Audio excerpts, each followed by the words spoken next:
এবং যেই মুহূর্তে রায় ঘোষণা হলো তখন জোহরের সময় হয়ে গিয়েছে। আমরা সিদ্ধান্ত নিলাম যে আমরা জোহর নামাজ পড়ে মিডিয়াকে বিবৃতি দিব, রায়ের ব্যাপারে মতামত দেব। রায় ঘোষণা হলো, আমরা নামাজে দাঁড়ালাম। নামাজের মধ্যে টের পাচ্ছে মোবাইল ফোন বারবার বেজে উঠছে, বারবার মেসেজ আসছে। নামাজ শেষ করেই মোবাইল ফোন খুলে দেখলাম যে 3 জন ভাই শহীদ হয়ে গেছে। আমার মনে পড়ে প্রতি সেকেন্ডে এক শহীদ শাহাদাতের খবর আসছে। মিডিয়া আসতে আসতে আমাদের মহিলাদের শহীদের খবর চলে আসলো, বিভৎস ছবি সব আমাদের মোবাইলে আসতে থাকলো। আমার দায়িত্ব ছিল আন্তর্জাতিক অঙ্গনে যোগাযোগের করার। আমি দ্রুত আমার মোবাইলে একটি রিপোর্ট তৈরি করে সব জায়গায় প্রেরণ করছিলাম।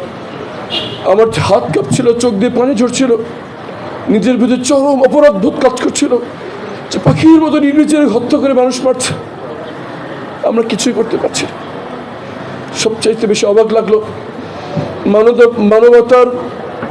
মানবাধিকার নিয়ে যারা মুখে ফেরা তোলেন তাদের নিশ্চুপতা দেখে, তাদের এমন নিশ্চুপ, তাদের মুখ দিয়ে একটি আওয়াজও সেদিন বের হয় নাই।